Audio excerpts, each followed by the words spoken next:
A goddess is a supernatural being that played a central role in primitive religions. But it was in 1955, like a UFO landing in Paris, that a veritable goddess appeared. This goddess was called the DS, an industrial miracle that revolutionized automobile history. The new Citroën was the sensation of the Salon de l'Auto.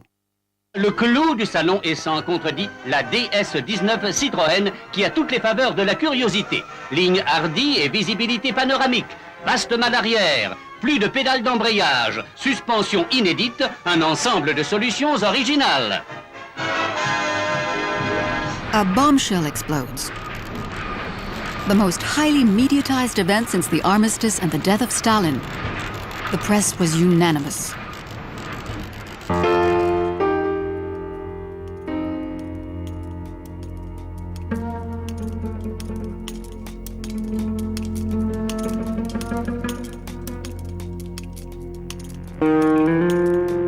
In his essay Mythologies, Roland Barthes also saw the DS as another Nautilus.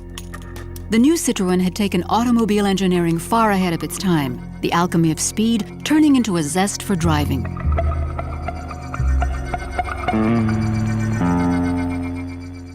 What is form in an automobile? A designer's touch? A protective shell? An advance in technology?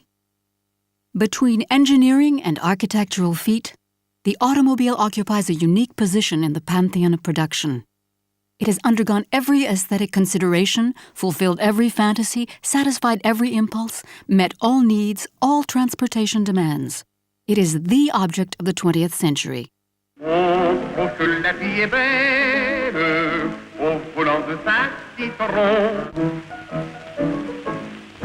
In 1900, however, the automobile was available to only a privileged few, who, like the car builders themselves, pursued the great dream of going far and fast. 20 years later, industrialists were banking on the cars of the future, mass production for a mass market. André Citroën was among them. The chevrons of his V-shaped helical gears, produced in his factory on Quai de Javel, became the logo for the automobile line that he created at the end of World War I. Like the visionary he was, he focused on the importance of an automobile aesthetic. André Citroën invented luminous publicity on a grand scale by choosing the Eiffel Tower for a signpost. The result was guaranteed. And in his own way, he took advantage of aeronautics by writing his name in the Paris sky.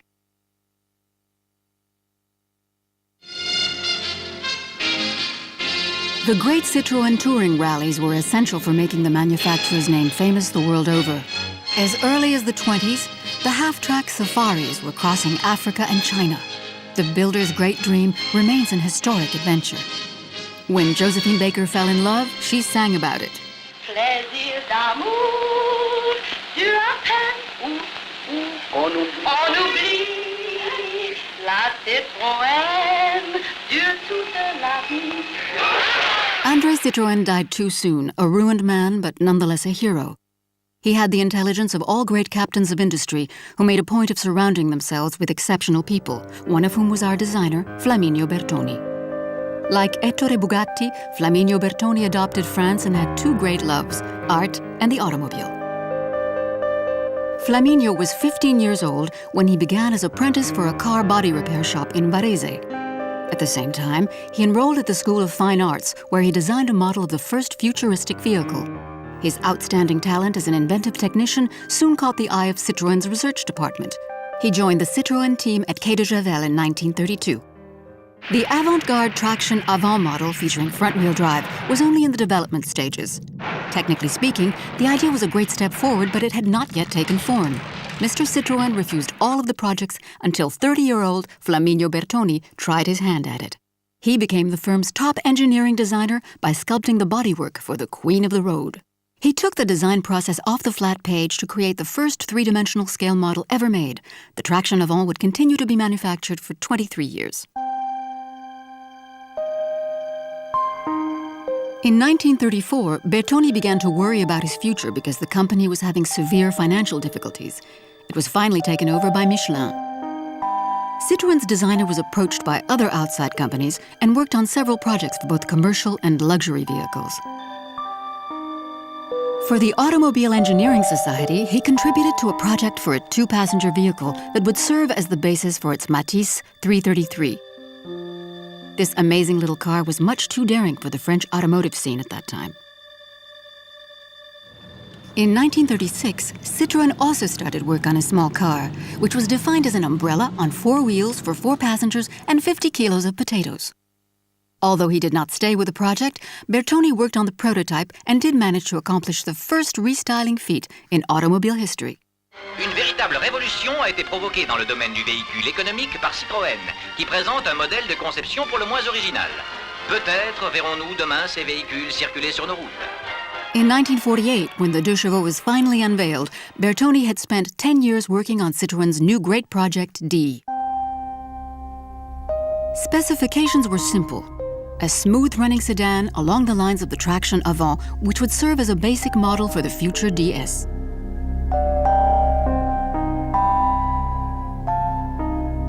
Ever since his arrival in the design department, Flaminio Bertoni had worked in tandem with the remarkable engineer André Lefebvre, who simply cupped his hands to evoke the ideal line for the new Citroën. Thanks to these two men, engineering technique and form would come together in a perfect osmosis. Since it involved so much technical innovation, the DS-19 required many stages of testing that were carried out in secret. The many prototypes were covered and transported at night to avoid news reporters searching for a scoop. Automobile design was a veritable underground war and remains so today more than ever. It is proof of the dominant role it plays in this highly competitive industry. For over 30 years, this relentless worker and creative genius was head of the Citroën design department and shaped the image of all vehicles bearing the double chevron trademark. In 1961, the Ami 6 with its Z-shaped rear windscreens was the designer's last creation, and it was said to be his favorite.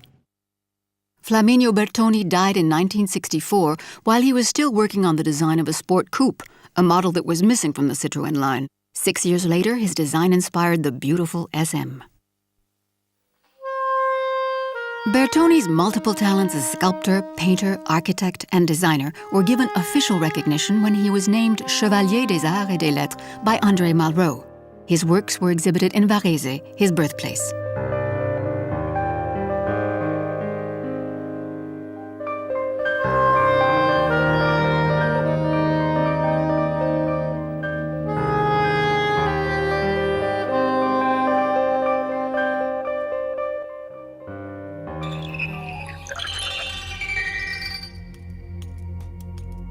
The DS-19 has an exceptional seamless body, a steel monocoque frame that comes in various solid colors, also two-toned or black. Both hood and trunk lid are made of aluminum.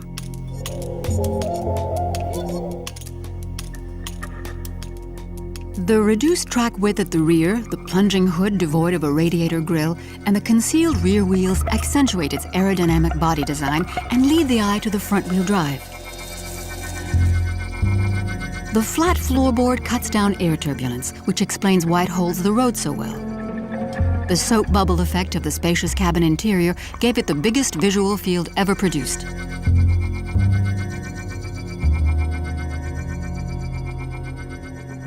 The curving windscreen ensured total visibility. The tapered plastic roof was reinforced with fiberglass for lightness and insulation. The truncated rear end has the advantage of reducing the weight and the length of the vehicle. Actually, Bertoni realized that a first prototype of the DS was too long for French garages. It had to be shortened. This threw the line off balance because of the awkward junction between the roof and the rear end. The problem was solved by placing the signal light cones at the end of the rain gutters, cleverly concealing the unflattering angle. Originally translucent, the cones were changed to chrome in 1960.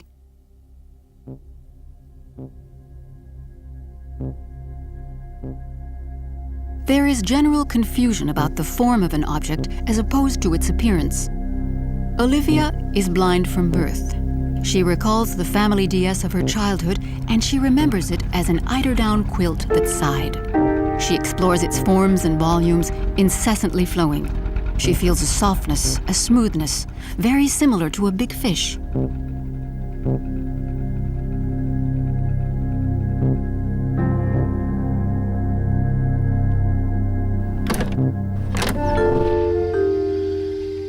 Another remarkable aspect of the DS is its distinctive interior. The dashboard is a veritable sculpture. This asymmetrical panel was the first European single-piece nylon element of its size made in Europe. In case of collision, the plastic material was collapsible, and all the control buttons were incorporated in the panel with no surface irregularity. The single-column steering wheel was designed with the same concern for safety. Arched and supple, it allows a clear view of all the other instruments on the control panel and collapses under the driver's weight in case of an accident. Above all, there is a new overall feeling of comfort and safety.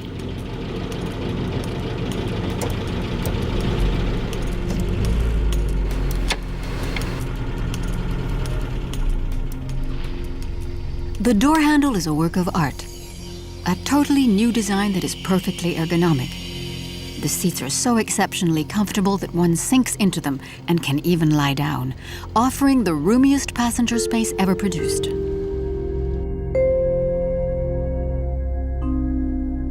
In its elegant brochures, Citreon compared its DS to a home on wheels because, on a smaller scale, it had all the attractions of a beautifully furnished house sold with multiple options. Choice of wall color, carpet and cushions, cupboards, radio, heating, every imaginable comfort offered by interior design.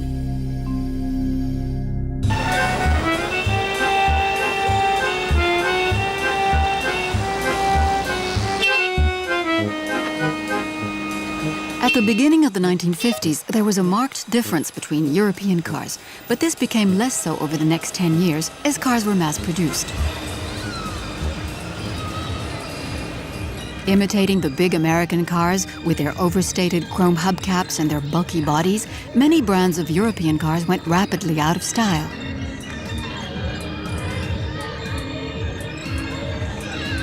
The DS is a reflection of perfect harmony, of organic vitality, of classic simplicity.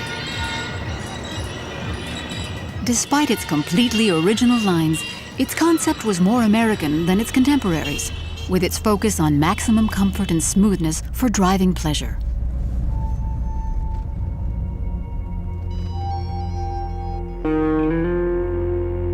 Beyond the visual allure, buying an automobile implies many other considerations.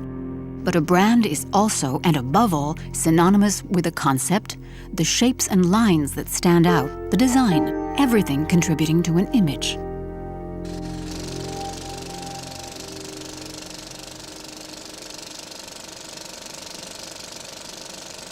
The DS has often been featured in TV and movies because it represents many aspects of French society. When General de Gaulle chose it as the official presidential car, he made it famous throughout the world. These black limousines, synonymous with power, were also attractive to gangsters, even when they weren't in the movies.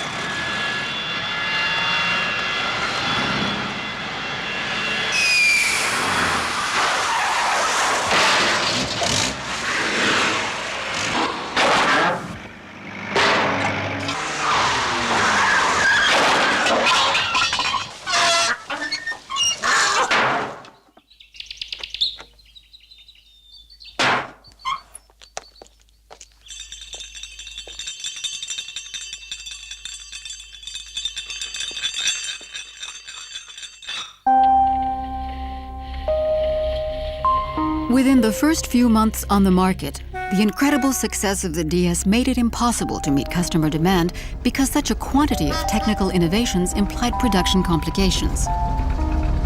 Everything was new except the motor. The hydraulic system was still a mystery to automobile mechanics. and the first Goddess had health problems and had to be discreetly returned to the factory for free repairs. But little by little, the production lines got reorganized.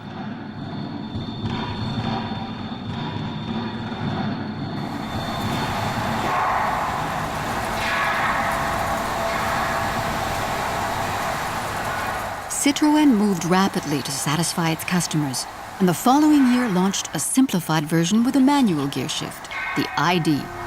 By this time, the defects of the first DS model had been overcome.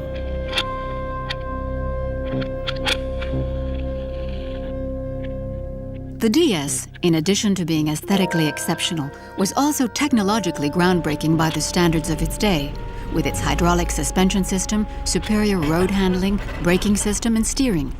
This was thanks to Paul Mage, the father of hydraulics.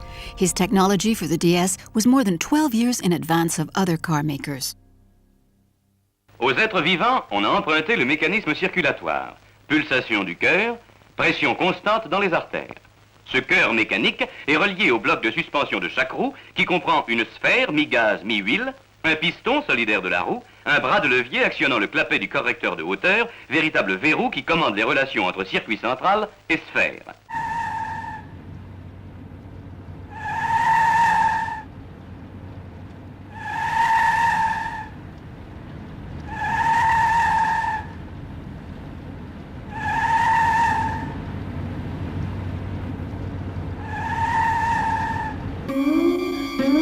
L'élasticité de l'air et la souplesse de l'eau sont associées pour votre confort dans la suspension hydropneumatique Citroën.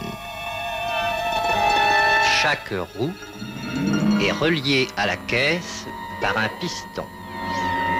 Ce piston agit sur un liquide qui comprime un gaz contenu dans une sphère de suspension.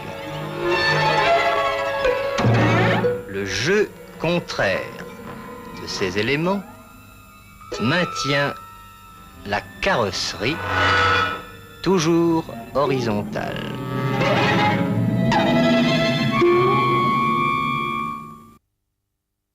The DS was born under the double signs of air and water, and is a double relationship between form and technique. A fish might have inspired the lines of our Siren of the Road, but other aquatic images seem obvious.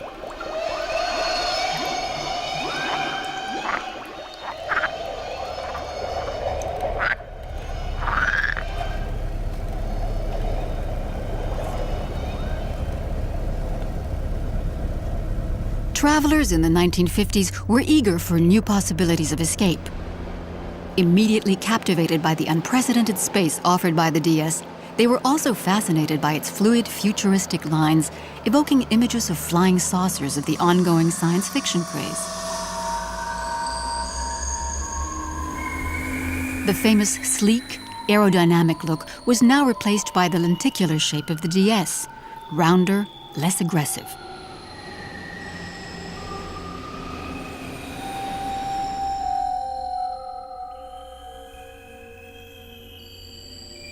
All leading car makers offer a complete line of vehicles, as did the DS and the ID.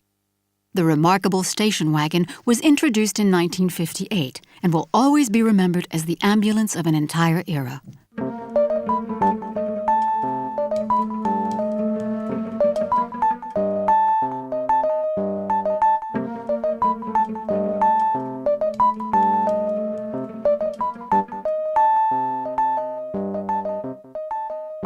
Throughout the 20 years of its incredible longevity, new models appeared with subtle modifications.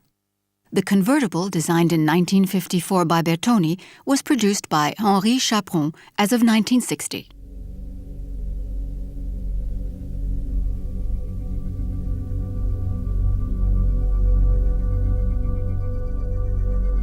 Five years after the original design, the DS changed its look, and it began to see double. In a beautiful evolution of form, first imagined by Bertoni, but developed only later, the double headlights were then integrated into the fairing. From 1967, the DS had a dough-like appearance with swiveling directional headlights that could see around curves. Its new nose was typical of the systematic streamlining of 70s design.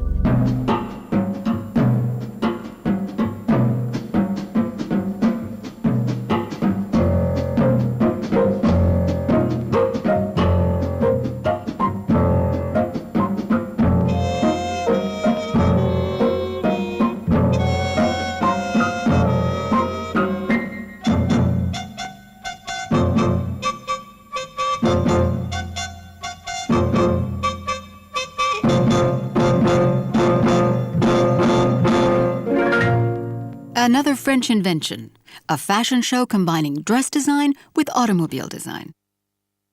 Here, the models in front of the open DS doors are wearing dresses designed by Jacques Esterel, made of the same spandex material as the seat covers.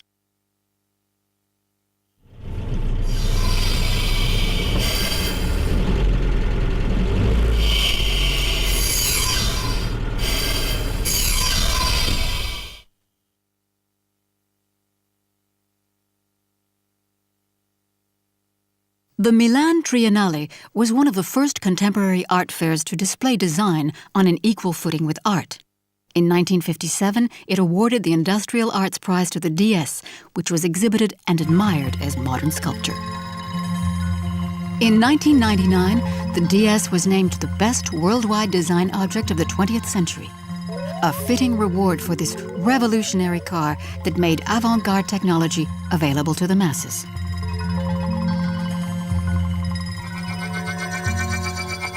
In Paris, the FIAC Arts Fair paid homage to the DS's 50th anniversary by exhibiting works of art that were inspired by it, such as Armand's Schmilblick, Jean-Luc Parent's Homage to Calder, or Homage to Calder's DS, and Gabriel Orozco's The DS, which was restyled with room for only 2 passengers, one behind the other.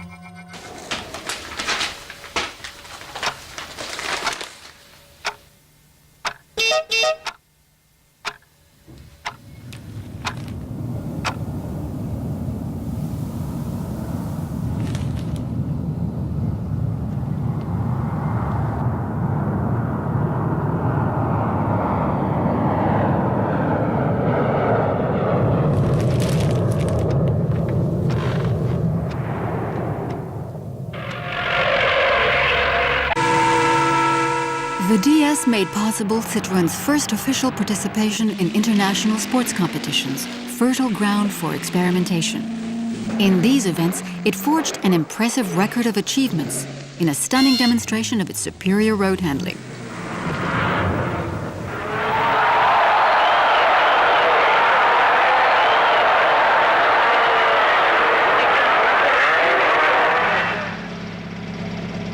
Even DS drivers have to wait until the light turns green.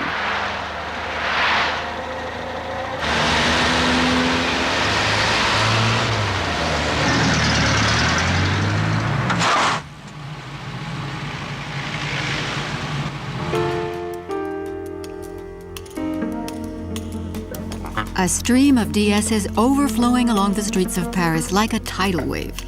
Is this a disaster film? A paradise for automobiles? Science fiction?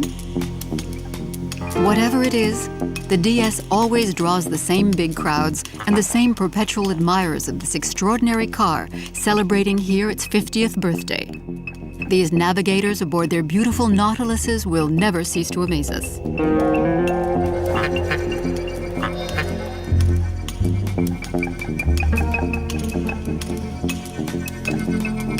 A dream car, miraculously mass-produced, lives up to its French name, déesse, for goddess. Its elegance and total modernity are beyond question. What Roland Barthes consecrated as the new Citroën will always keep a part of its mystery. Divinity remains solitary, and this goddess of machines will always belong to the realm of the marvelous.